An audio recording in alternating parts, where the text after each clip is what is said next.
जंतर मंतर का धरना और सदन में हंगामा और सदन में पॉलिटिकल लड़ाई लगातार चौथे दिन जारी है। जंतर मंतर पर छात्रों की लड़ाई के बीच संसद में भी अभी तक बात नहीं बन पाई है।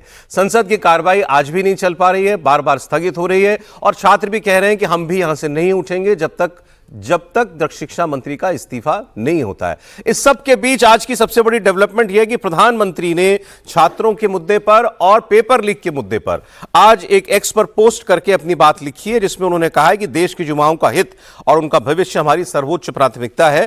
पेपर लीक के सभी मामलों में दोषियों को जल्द से जल्द कठोर दंड देने के लिए केस के त्वरित निस्तारण के लिए फास्ट ट्रैक कोर्ट बनाए जाएंगे। इस संबंध में निर्देश भी दे दिए गए हैं कि ताकि आवश्यक कार्रवाई विभाग करें और विद्यार्थियों के हितों को सुरक्षित करने के लिए सरकार द्वारा लिए जा रहे निर्णयों की श्रृंखला में यह एक महत्वपूर्ण कदम है।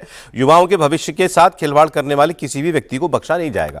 यह प्रधानमंत्री का पहला सार्वजनिक बयान है इस पूरे मैटर से जोड़ करके। अगर आप देखें, इससे पहले उन्होंने सोमवार को एनडीए की मीटिंग में, सोमवार को या मंगलवार को एनडीए की मीटिंग में उन्होंने जरूर कहा था, ऐसी ही बात उन्होंने कही थी कि देश का धुरंधर से धुरंधर वकील हम लगाएंगे, जिन लोगों ने पेपर लीक कराया उनको सख्त से सख्त सजा दिलवाएंगे। लेकिन वो क्योंकि एक क्लोज डोर मीटिंग थी, एनडीए के एमपीज को वो संबोधित कर रहे थे, तो बाहर आकर उन्होंने क्या बोला था ये केंद्रीय दूसरे मंत्रियों ने बताया था। ये उनका पहला पब्लिक आप कह सकते हैं स्टेटमेंट है और इससे भी वो एक तरीके से उन्हीं लोगों को एड्रेस कर रहे हैं, चाहे वो पॉलिटिकल लोग हों, चाहे वो नॉन पॉलिटिकल लोग हों, छात्र हों जो सड़क पर हैं, कि आपकी चिंता हमको है, सरकार को है। और ये सीधा प्रधानमंत्री देश का कह रहा है और पेपर लीक मुद्दा आपके लिए बहुत बड़ा है तो हमारे लिए भी बहुत बड़ा है और हम उसके लिए फास्ट ट्रैक कोर्ट बनाएंगे। अब सवाल है क्या इससे मामला शांत होगा, इससे बात बन जाएगी क्या?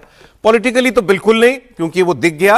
राहुल गांधी का जवाब भी जो है इसके ऊपर आ चुका है और राहुल गांधी ने कहा कि साहब इस सब से कोई लेना देना नहीं है, आप तो ये बताओ कि शिक्षा मंत्री का इस्तीफा जो है वो आप कब करवा रहे हो और बाकी जो मांगे हैं मुआवजा दिया जाए और जिन्होंने बर्बरता की, उनका कहना है कि पुलिस वालों ने जो बर्बरता की उस पर आप क्या कर रहे हो ये आप बताइए।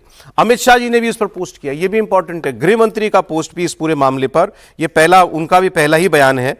अभी तक होम मिनिस्टर की तरफ से स्टेटमेंट इस पर नहीं आया था, लेकिन ये उनकी तरफ से भी एक पहला ही स्टेटमेंट है और उन्होंने प्रधानमंत्री के ही इस बयान को कोट करते हुए अपनी बात लिखी है और वो ये कह रहे हैं कि युवाओं का हित और उनका उज्जवल भविष्य मोदी सरकार की सर्वोच्च प्राथमिकता और संकल्प भी है। वो भी फिर पेपर लीक वालों की बात कर रहे हैं और राहुल गांधी कह रहे हैं कि you are the one who has harmed the future of the youth the most.